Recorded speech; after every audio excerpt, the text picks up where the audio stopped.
الحمدللہ رب العالمین والصلاة والسلام علی رسولہ الکریم اما بعد فاعوذ باللہ من الشیطان الرجیم بسم اللہ الرحمن الرحیم لقد كان لكم في رسول الله أسوة حسنة صدق الله العظيم یا ربی صلی وسلم دائما ابدا علی حبیبک خیر خلق کلہم۔ محترم حضرات، انسان اگر کسی کو راہ راست پر لانا چاہتا ہے، اگر کسی کو تبلیغ کر رہا ہے، دین کی دعوت دوسروں کے پاس پہنچا رہا ہے، تو سب سے پہلے ہمارا یہ اصول ہونا چاہیے کہ ہم اس سے نرم گفتگو کریں۔ اللہ تبارک و تعالی نے حضرت موسیٰ علیہ السلام کو، حضرت ہارون علیہ السلام کو جب فرعون کے پاس بھیجا تو یہ کہہ کر کے بھیجا کہ اس سے بھی نرم گفتگو کرنا۔ آج ہم ذرا سی بات پر ہم دیندار کیا بن گئے، تھوڑی بہت دینداری کیا ہماری زندگی میں آ گئی، ہم تو بہت بڑا اپنے آپ کو دیندار سمجھنے لگتے ہیں، اور کہیں بھی کسی وقت کسی جگہ ہم کسی کو ہڑکانے لگتے ہیں، ڈانٹ ڈپٹ کرنے لگتے ہیں۔ یہ اچھی بات نہیں ہے میرے بھائیوں۔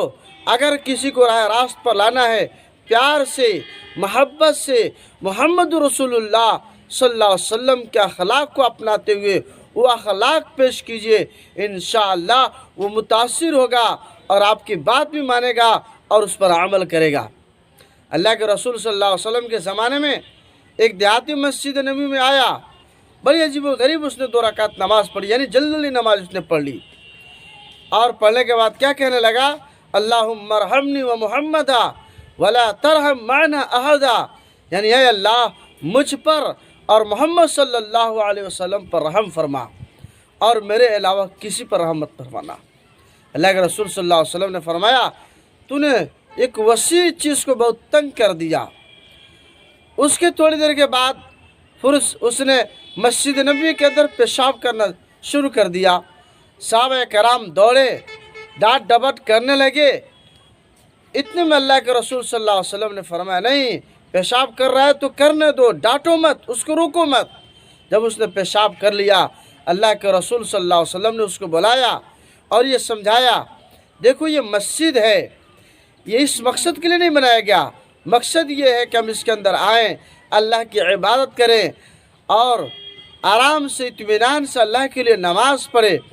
اللہ کے رسول صلی اللہ علیہ وسلم نے ڈانٹا نہیں، اس سے ہڑکایا نہیں، بلکہ صحابہ کرام کو روکا کہ رکو، اور اس کے بعد بلایا اور پھر محبت سے جو سمجھایا ہے میرے بھائیوں وہ بات سمجھ گئے۔ اسی طریقے سے ایک نوجوان کا بھی واقعہ ہے جو حدیث میں مذکور ہے۔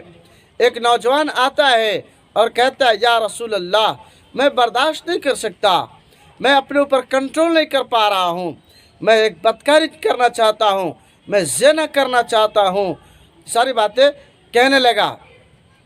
محمد رسول اللہ صلی اللہ علیہ وسلم نے ڈانٹا نہیں، ہڑکایا نہیں، اس کو کچھ نہیں کہا، ناراض بھی نہیں ہوئے، کیونکہ اللہ کے رسول صلی اللہ علیہ وسلم اس بات کو سمجھ گئے تھے یہ بیچارہ بیمار ہے، یہ ڈانٹ کے مستحق نہیں ہے۔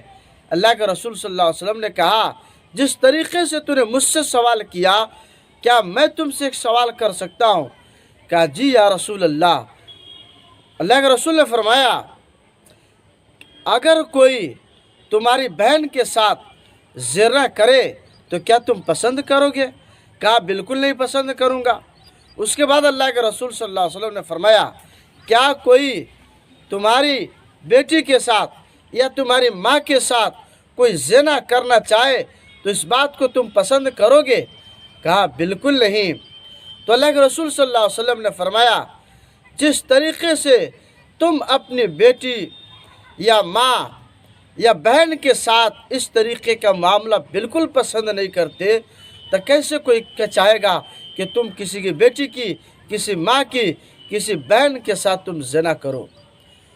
اللہ کے رسول صلی اللہ علیہ وسلم نے جب یہ سمجھایا، اس طریقے سے سوال کیا، اس نوجوان نے کہا یا رسول اللہ بات مجھے سمجھ میں آ گئی، اب مجھے اس چیز سے نفرت ہو گئی، اب کبھی اس کام کو انجام نہ دوں گا اور نہ اس کے بارے میں کبھی خیال لاؤں گا۔